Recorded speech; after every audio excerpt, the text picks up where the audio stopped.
एक विशाल ऊर्जा का गोला जो पूरे रेगिस्तान को एक पल में सफेद रोशनी से भर देता है।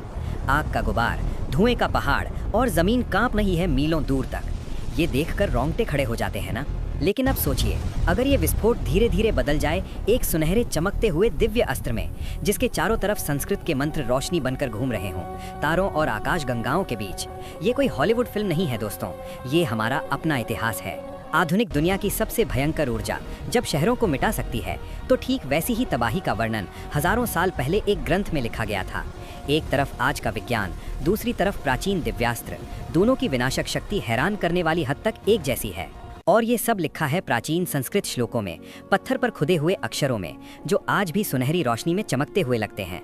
हर शब्द के पीछे छुपा है ऐसा रहस्य जिसे आधुनिक वैज्ञानिक भी पूरी तरह समझा नहीं पाए हैं। और इन सब रहस्यों का स्रोत है एक ही महाग्रंथ, महाभारत। सोने की पत्तियों से सजा, लाल रेशम में बंधा ये ग्रंथ सिर्फ एक युद्ध की कहानी नहीं है, ये मानव सभ्यता के सबसे बड़े रहस्यों में से एक है। और आज हम इसमें से निकालेंगे 7 ऐसे अस्त्रों की कहानी जो परमाणु शक्ति से भी कहीं ज्यादा खतरनाक थे। नंबर 1 पर जो अस्त्र है, उसकी शक्ति सुनकर आपकी सांसें रुक जाएंगी। कुरुक्षेत्र, धरती के इतिहास का सबसे बड़ा रणक्षेत्र। ऊपर से देखो तो लगता है 2 समंदर आमने सामने खड़े हैं। लाखों लाखों सैनिक, हजारों रथ, विशालकाय हाथी, सब सुनहरी धूप में नहाए हुए। इतनी बड़ी सेना की कल्पना भी मुश्किल है। जमीन पर उतरो तो नजारा और भी दिल दहला देने वाला है। कौरव सेना के बीच से गुजरो तो दिखेंगे सोने का कवच पहने योद्धा कतार में खड़े, युद्ध के हाथी लाल और सोने से सजे हुए, और रथों के पहियों की आवाज से जमीन कांप रही है। हवा में धूल और जोश एक साथ खुला हुआ है। सामने देखो तो 2 विशाल सेनाएं आमने सामने, बीच में एक खाली मैदान। दोनों तरफ से शंखनाद हो रहा है, झंडे गर्म हवा में लहरा रहे हैं, सूरज खून जैसा लाल होकर डूब रहा है पश्चिम में। हर कोई जानता है इस युद्ध से वापसी नहीं है। एक योद्धा का हाथ तलवार की मूठ पर कस रहा है, एक तीरंदाज की उंगलियां धनुष की प्रत्यंचा खींच रही हैं, एक युद्ध हाथी की आंख में दुश्मन सेना का अक्स दिख रहा है। रथ का पहिया सूखी घास को कुचलता हुआ आगे बढ़ रहा है, और खून जैसे लाल आसमान में एक शाही ध्वज ऊपर उठ रहा है। युद्ध शुरू होने वाला है। ऊपर से देखो तो सांस थम जाती है। सुनहरे कांस्य रंग की कौरव सेना और रुपहली नीली पांडव सेना 2 विशाल लहरों की तरह एक दूसरे की तरफ बढ़ रही हैं। करोड़ों पैरों की आहट से धूल आसमान तक उठ रही है। मानव इतिहास का सबसे भयंकर महासंग्राम इसी पल शुरू हुआ। और इस महायुद्ध में इस्तेमाल हुए ऐसे ऐसे अस्त्र जो साधारण इंसान की कल्पना से भी परे थे। नंबर 7 पर है आग्नेयास्त्र। देखिए, एक योद्धा अपने रथ पर खड़ा है। उसके हाथ में एक तीर है जो नारंगी लाल आग से दहक रहा है। तीर जैसे जिंदा है, छोटी छोटी लपटें नाच रही हैं उसके बदन पर। अग्नि देवता की शक्ति समाई है इस एक तीर में। उसने तीर को सोने के धनुष पर चढ़ाया, प्रत्यंचा खींची पूरी तरह, और जैसे जैसे प्रत्यंचा खिंच रही है, तीर की आग और तेज हो रही है। संस्कृत के मंत्र रोशनी बनकर घूम रहे हैं तीर के चारों तरफ, होंठ हिल रहे हैं मंत्रोच्चारण में। इस पल में प्रार्थना और विनाश एक साथ मिल रहे हैं। और फिर तीर छोड़ा गया। धीमी गति में देखिए, तीर धनुष छोड़ते ही बदल रहा है आग की दीवार में। पूरा आसमान भर गया दिव्य अग्नि से। हवा भी जल उठी तीर के पीछे। ध्वनि की सीमा टूट रही है। एक अकेला तीर और पूरा रणक्षेत्र बदल गया। रणक्षेत्र में आसमान से आग की बारिश हो रही है। हजारों आग की धाराएं तिरछी गिर रही हैं जमीन पर। पेड़ पल भर में आग के स्तंभ बन गए। एक नदी भाप बनकर गायब हो रही है। चारों तरफ सिर्फ आग, धुआं और तबाही। ऐसा लग रहा है जैसे प्रकृति खुद समाप्त हो रही है। जमीन के करीब से देखो तो तस्वीर और भी भयावह है। पथरीली जमीन पिघलकर नारंगी लाल हो रही है। गहरी गहरी दरारें पड़ रही हैं। एक छोड़ा हुआ रथ पल भर में राख हो गया। धातु के कवच ताप से विकृत हो रहे हैं, और आसमान में उठ रहे हैं जलते हुए अंगारे, उल्टी बर्फबारी की तरह। जमीन खुद बदल रही है अपना रूप। आग थमने के बाद जो बचा है वो देखकर दिल भारी हो जाता है। क्षितिज तक झुलसी हुई काली जमीन, पतला धुआं उठ रहा है जगह जगह से। जहां कुछ देर पहले हरी भरी घाटी थी, वहां अब सिर्फ राख और जली हुई मिट्टी है। एक अकेला काला पेड़ कंकाल की तरह खड़ा है। और ये था सिर्फ नंबर 7 का अस्त्र। अभी तो 6 और बाकी हैं। नंबर 6 पर है वायव्यास्त्र, वायु देवता का अपना अस्त्र। देखिए, एक और योद्धा खड़ा है अपने रथ पर। चांदी का कवच पहना है, सफेद चोगा हवा में लहरा रहा है। उसके हाथ में एक रुपहला तीर है जिस पर हवा के भंवर के निशान खुदे हैं और नीली सफेद ऊर्जा से चमक रहे हैं। तीर से ही अलौकिक हवा निकल रही है। तूफान आने वाला है। तीर आसमान में उड़ गया, और उसी पल आसमान में बनने लगा एक विशाल अलौकिक बवंडर। काले बादलों के भीतर से उतर रहा है एक भीमकाय फनल जो नीली सफेद रोशनी से जगमगा रहा है। बिजलियां कड़क रही हैं बवंडर के अंदर। रणक्षेत्र की हर चीज इसके सामने बौनी दिख रही है। प्रकृति के प्रकोप को दिव्य शक्ति ने 1000 गुना बढ़ा दिया है। बवंडर घुस गया रण क्षेत्र में और फिर जो हुआ उस पर यकीन करना मुश्किल है। विशालकाय युद्ध हाथी सोने का कवच पहने लाल कपड़े से सजे हवा के जोर से जमीन से उठ रहे हैं। लकड़ी के रथ टुकड़े टुकड़े होकर बिखर रहे हैं। पहिए लकड़ियां सब उड़ रहे हैं आसमान में खिलौनों की तरह। ये कोई साधारण आंधी नहीं थी, ये थी दिव्य शक्ति की तबाही। एक कवचधारी योद्धा ने अपनी तलवार जमीन में गाड़कर खुद को रोकने की कोशिश की, लेकिन उसका शरीर हवा में लगभग समानांतर हो गया। पैर जमीन से उठ रहे हैं, चोगा फटकर उड़ रहा है। दूसरे योद्धा की ढाल छिटक कर निकल गई हाथ से। असीम शक्ति के सामने इंसान कितना बेबस है, ये दृश्य यही बता रहा है। लेकिन इसके खिलाफ एक उपाय था। विपक्ष के एक योद्धा ने दोनों हाथ उठाकर मंत्रोच्चारण शुरू किया और जमीन से एक के बाद एक पहाड़ उठने लगे। पर्वतास्त्र, विशाल चट्टानों की दीवार खड़ी हो गई बवंडर और सेना के बीच। पत्थर और मिट्टी आसमान में उछल रहे हैं जब पहाड़ जन्म ले रहे हैं। एक दिव्यास्त्र के खिलाफ दूसरा दिव्यास्त्र, ये कोई साधारण लड़ाई नहीं थी दोस्तों। बवंडर टकराया पहाड़ों की दीवार से। नजारा अद्भुत था। हवा चीख रही है पहाड़ों के चारों तरफ। चट्टानों पर दरारें पड़ रही हैं, लेकिन पहाड़ टूट नहीं रहे। पहाड़ के उस पार योद्धा हैरानी से देख रहे हैं। दो दिव्य शक्तियों की ये टक्कर, दो देवताओं की शक्ति एक दूसरे से भिड़ रही है और इंसान बस तमाशा देख रहा है। नंबर 5 पर है नागास्त्र और इसे चलाया था स्वयं कर्ण ने। देखिए उन्हें, शक्तिशाली शरीर, तांबे जैसा गहरा रंग, सोने के कुंडल और सूर्य के चिन्ह वाला सुनहरा कवच। उनके हाथ में एक काला तीर है जिसके बदन पर सांपों की आकृति खुदी है और ऊपर एक नागिन का सिर जिसकी माणिक आंखें लाल रोशनी में चमक रही हैं। तीर जैसे जिंदा है, सांप हिल रहे हैं। कर्ण की आंखों में जल रही है प्रतिशोध की आग। कर्ण ने तीर सोने के धनुष पर चढ़ाया और छोड़ दिया। जैसे ही तीर छूटा, आसमान में वो बदल गया हजारों विशाल हरी सुनहरी ऊर्जा के सर्पों में। हर सांप विशालकाय, आंखें पन्ने की तरह चमक रही हैं, शरीर से दिव्य शक्ति निकल रही है। पूरा आसमान भर गया इस सर्प सेना से। सब एक ही निशाने की तरफ बढ़ रहे हैं, अर्जुन की तरफ। हरी रोशनी के सांप आसमान भरकर उड़ रहे हैं अर्जुन की तरफ। नीचे योद्धा आसमान की तरफ देखकर सन्न है। सांपों की ऊर्जा से एक हरी धुंध फैल रही है जमीन पर। जो योद्धा इस धुंध की चपेट में आ रहे हैं वो कमजोर होकर जमीन पर गिर रहे हैं। ये कोई साधारण हथियार नहीं था, ये ऐसी शक्ति थी जिसके सामने तलवार और ढाल बेकार हैं। लेकिन अर्जुन के रथ पर एक शख्स बैठा था जो साधारण नहीं था, श्री कृष्ण। नीले गहरे रंग की दिव्य काया, शांत लेकिन सजग नजर, सुनहरे पीले रेशम का धोती उत्तरीय, सिर पर मोर पंख का मुकुट, गले में तुलसी की माला। वो सारथी बनकर बैठे हैं अर्जुन के श्वेत रथ पर। उनकी आंखों में नागास्त्र की हरी चमक प्रतिबिंबित हो रही है और उस शांत चेहरे पर इस पल उभरी है एक दुर्लभ सजगता। और फिर घटा वो पल जिसने इतिहास बदल दिया। कृष्ण ने दिव्य शक्ति से अपना पैर रथ के फर्श पर जोर से रखा। पूरा रथ, चारों सफेद घोड़े, अर्जुन, सब जमीन के अंदर कई फीट धंस गए। ठीक उसी क्षण नागास्त्र का मुख्य सर्प बाण अर्जुन के सिर के ऊपर से निकल गया। बस कुछ इंच का फासला था। तीर ने अर्जुन के मुकुट की चोटी का मणि उड़ा दिया। जिंदगी और मौत के बीच का अंतर था सिर्फ 1 इंच। तीर निकल जाने के बाद अर्जुन ने अपना मुकुट छुआ। ऊपर का मणि गायब है, साफ कटकर उड़ गया। उन्होंने कृष्ण की तरफ देखा, गहरी कृतज्ञता और विस्मय। कृष्ण मुड़कर देखते हैं, वही चिर परिचित शांत जानकार मुस्कान चेहरे पर। कुछ कहने की जरूरत नहीं। मणि धूल में पड़ा है रथ के बगल में। आसमान की हरी आभा धीरे धीरे मिट रही है, सुनहरी रोशनी लौट रही है। दिव्य सुरक्षा, इस पल यही सत्य है। नंबर 4 पर है वैष्णवास्त्र, स्वयं भगवान विष्णु का निजी अस्त्र। इसे चलाया था राजा भगदत्त ने अपने विशालकाय युद्ध हाथी सुप्रतीक पर बैठकर। भगदत्त के चेहरे पर उम्र की लकीरें हैं, लेकिन आंखों में दशकों के अनुभव की तीक्ष्णता है। उनकी हथेली के ऊपर घूम रहा है एक सुनहरा सफेद चक्र, विष्णु की दिव्य शक्ति से भरा हुआ। वैष्णवास्त्र छोड़ा गया। एक सुनहरा सफेद प्रकाश का चक्र तीव्र गति से छूटा अर्जुन की तरफ। सबसे खतरनाक बात यह है कि इस अस्त्र की अपनी बुद्धि है। ये अपने आप दिशा बदल रहा है, बाधाओं से बच रहा है, अर्जुन को ही निशाना बनाकर आगे बढ़ रहा है। कोई ढाल, कोई तीर, कोई मंत्र इसे रोक नहीं सकता। ये अपने लक्ष्य को कभी नहीं छोड़ता। अर्जुन ने गांडीव धनुष उठाया पलटवार करने के लिए, लेकिन कृष्ण ने शांति से हाथ बढ़ाकर अर्जुन को रोक दिया। फिर कृष्ण खुद आगे बढ़े, अपनी छाती पेश कर दी उस भयंकर अस्त्र के सामने। अर्जुन चिंतित होकर देख रहे हैं। सामने से आ रही है सुनहरी रोशनी की चकाचौंध। समय जैसे ठहर गया है। ये परम आत्मविश्वास का क्षण था, क्योंकि कृष्ण जानते हैं वो कौन है। अस्त्र कृष्ण की छाती को छूने वाला था और फिर हुआ एक अविश्वसनीय चमत्कार।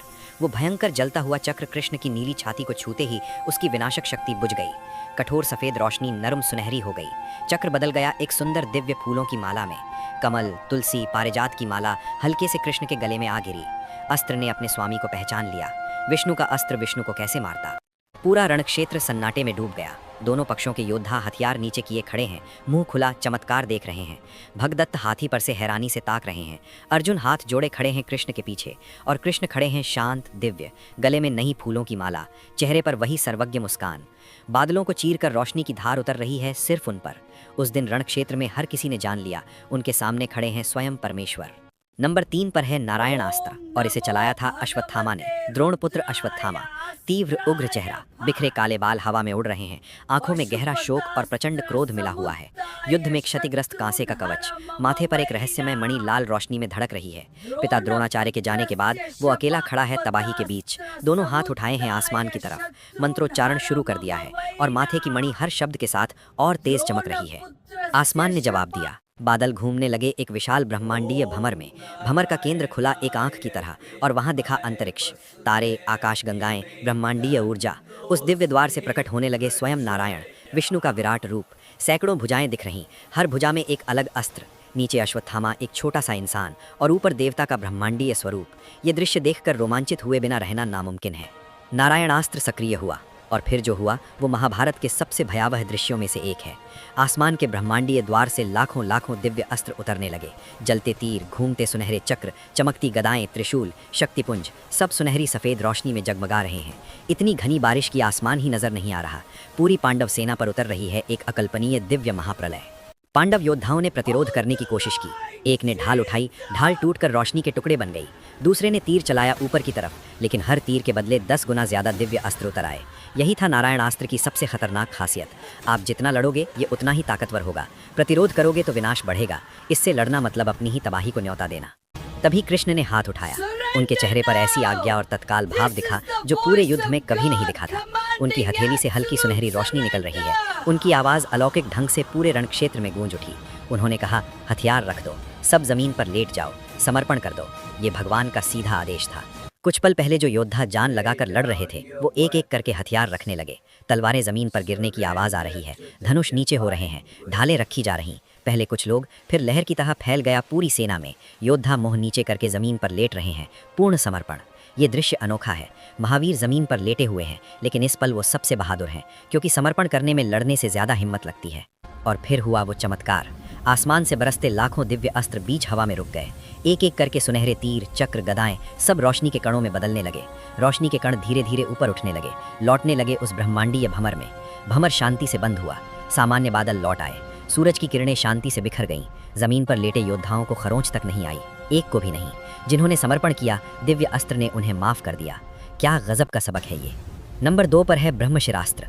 अगर ब्रह्मास्त्र को परमाणु शक्ति कहें तो ब्रह्मशिरास्त्र उससे 4 गुना ज्यादा शक्तिशाली है। दो तरफ से 2 योद्धाओं ने एक साथ इसे उठाया।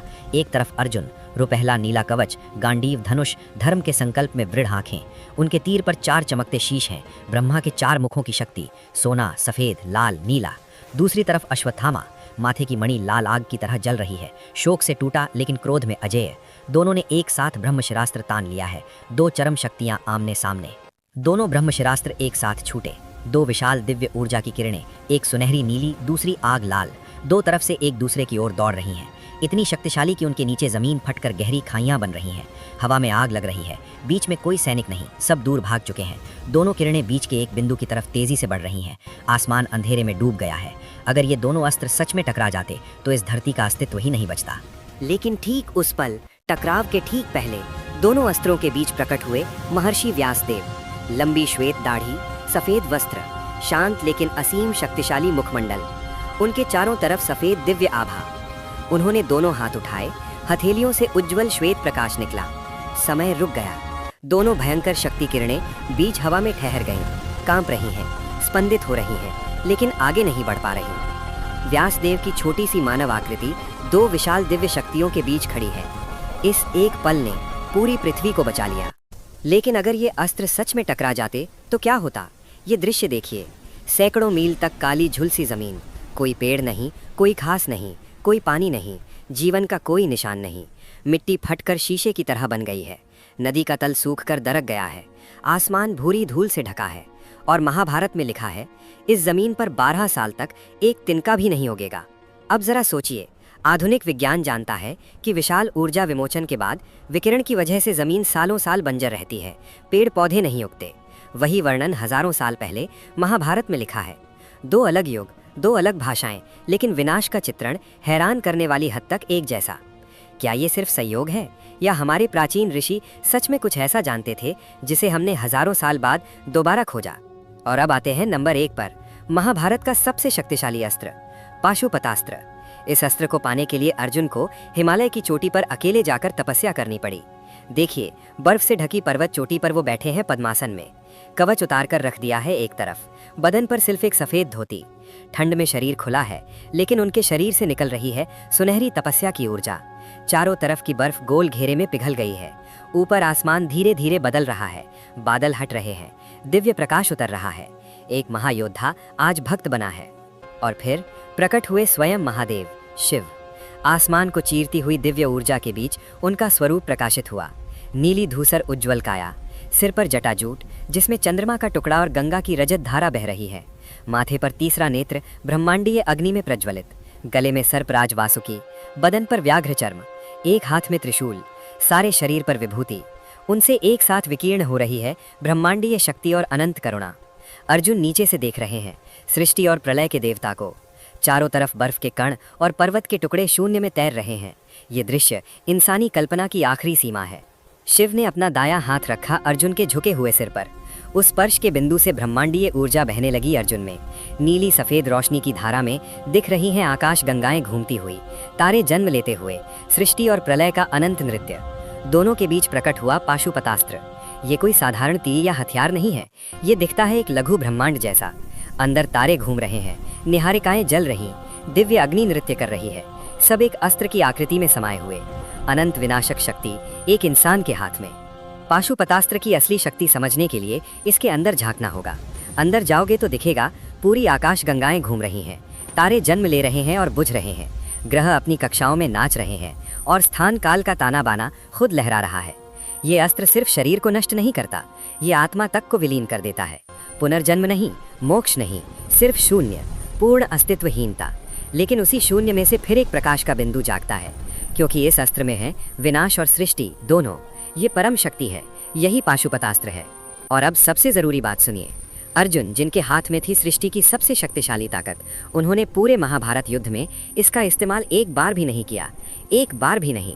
देखिए, युद्ध समाप्त होने के बाद वो खड़े हैं कुरुक्षेत्र में। सूर्यास्त की नारंगी बैंगनी सुनहरी रोशनी आसमान में बिखरी है। पीछे युद्ध का मलबा, पीठ पर गांडीव धनुष, कमर पर पाशुपतास्त्र, हल्की ब्रह्मांडीय रोशनी में चमक रहा है। अप्रयुक्त, अक्षत, अनंत शक्ति से भरपूर। बगल में खड़े हैं कृष्ण, गर्वित और संतुष्ट मुस्कान चेहरे पर। दृश्य धीरे धीरे दूर जा रहा है। दो आकृतियां छोटी हो रही हैं, रण क्षेत्र फैल रहा है, भारतवर्ष दिख रहा है, फिर पृथ्वी, वो नीला ग्रह जो बचा हुआ है क्योंकि एक योद्धा ने अपनी सबसे बड़ी शक्ति को इस्तेमाल ना करने का फैसला किया। पाशुपतास्त्र की हल्की दिव्य चमक पृथ्वी पर आखिरी दिखने वाला बिंदु है, संयम का शाश्वत प्रतीक। क्योंकि असली शक्ति विनाश में नहीं होती दोस्तों, असली शक्ति है अपार ताकत रखते हुए भी संयम बनाए रखना। अगर ये वीडियो अच्छी लगी तो लाइक ज़रूर कीजिए और चैनल को सब्सक्राइब कर लीजिए।